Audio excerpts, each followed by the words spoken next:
Hello বন্ধুরা, সবাই কেমন আছো? Welcome back to my channel রিমাস food blog. আমি অনুশ্রী। আমি তোমাদের সামনে আরেকটি নতুন রান্নার ভিডিও নিয়ে চলে এলাম। তো চলো, রান্নাটা শেষ পর্যন্ত অবশ্যই দেখতে থাকো, আশা করি সবার ভালো লাগবে। আজকে আমি বানাচ্ছি গন্ধরাজ রুই। তো গন্ধরাজ রুই বানানোর জন্যে যে রেসিপিগুলো উপকরণগুলো দরকার, তো সেগুলো আমি দেখিয়ে দিচ্ছি। মাছটাকে প্রথমে ম্যারিনেশন করে নেব।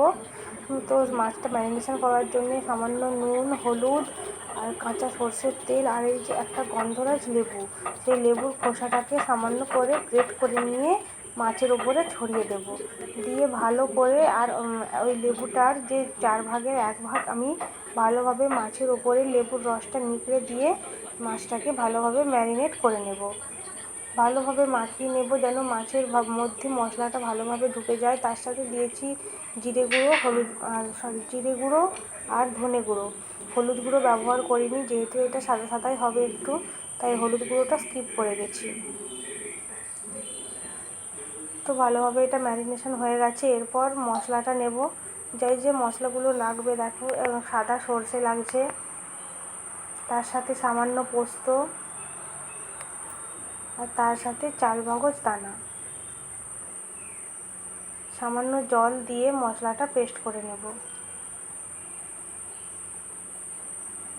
মশলাটা পেস্ট করা হয়ে গেছে দেখো। এরপরে রান্নাটা করব, আর রান্নাটা আমি সর্ষের তেলে রান্না করছি, কারণ টেস্টটা ভালো আসে। এরপরে মাছটাকে ভালোভাবে ভেজে নেব। ও হ্যাঁ, তোমাদের একটা কথা বলতে ভুলে গেছি, যে মাছটাকে ম্যারিনেশন করে কিন্তু আমি 15 থেকে 20 মিনিট রেখে দিয়েছিলাম। হ্যাঁ, 15 থেকে 20 মিনিটের মধ্যে মশলাগুলো সব রেডি করে নিয়েছিলাম। তো তারপরে মাছটা 15-20 মিনিট পর ঢাকনা খুলে মাছটা কিন্তু আমি ভাজতে বসিয়েছি। এতে কিন্তু মাছটার মধ্যে যে মশলাগুলো দিয়েছিলাম ওগুলো ভালোভাবে লেগে যাবে। তো যাই হোক, মাছটা খুব বেশি কড়া করে ভাজার দরকার নেই, হালকা করে ভাজলেই হবে।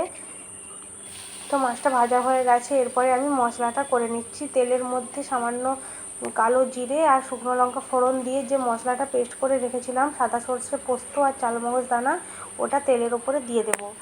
দিয়ে একটু সামান্য নুন দিয়ে ভালোভাবে কষিয়ে নিয়ে একটু সামান্য লঙ্কা গুঁড়ো দেব। হলুদ গুঁড়ো দেওয়ার দরকার নেই, সামান্য লঙ্কা গুঁড়ো দিয়ে ভালোভাবে আবার একটু কষিয়ে নিয়ে জল দিয়ে দেব।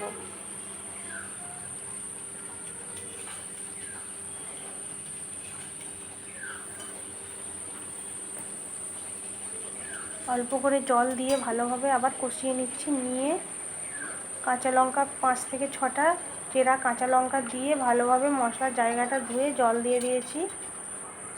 দিয়ে ভালোভাবে এবার গ্রেভিটা করার জন্য জল দিয়ে দেব।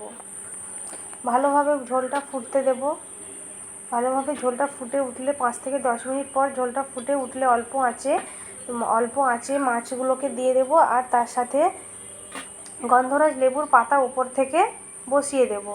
দিয়ে আবারও ঢাকনা চাপা দিয়ে কিছুক্ষণের জন্য রেখে দিয়ে ঢাকনাটা খুলে গন্ধরাজ লেবুর যে রসটা 1 ফালি ওই মাছ ভাজার সময় দিয়েছিলাম, আর বাকি যে 3টে ফালি ছিল ওগুলো আমি এই গ্রেভিটার মধ্যে দিয়ে ভালোভাবে গ্যাসটাকে বন্ধ করে আমি ওটাকে 5 মিনিটের জন্য ভাপে রেখে দিয়েছিলাম। তো 5 মিনিট পর ঢাকনা খুলে এটাকে আমি এই জায়গাটার মধ্যে নামিয়ে রেখে দিচ্ছি। তো তারপরে দেখো, আমার রেডি হয়ে গেছে গন্ধরাজ রুই। তো বন্ধুরা, কেমন হয়েছে রান্নাটা অবশ্যই কিন্তু কমেন্ট করে জানিও। আর যেহেতু এটা আমার নতুন চ্যানেল, তাই তোমরা আমার পাশে থেকো, অবশ্যই শেয়ার করতে ভুলো না। আর ভালো লাগলে কমেন্ট করে জানিও। আর নিজেরা অবশ্যই কিন্তু বাড়িতে একবার হলেও ট্রাই করে দেখো। যেহেতু এটা একেবারে ঘরোয়া পদ্ধতিতে আমি বানিয়েছি, তো জানি না কেমন হবে। আমার তো ভালোই লেগেছে। তো তোমরাও বলো কেমন হয়েছে, আর তোমরাও কিন্তু নিজেরা বাড়িতে একবার ট্রাই করে দেখো। আশা করি সবার খুব ভালো লাগবে। আর আমার চ্যানেলটা কিন্তু সাবস্ক্রাইব করতে ভুলো না। তোমরা সবাই খুব ভালো থেকো। দেখা হচ্ছে পরের রেসিপিতে। টাটা।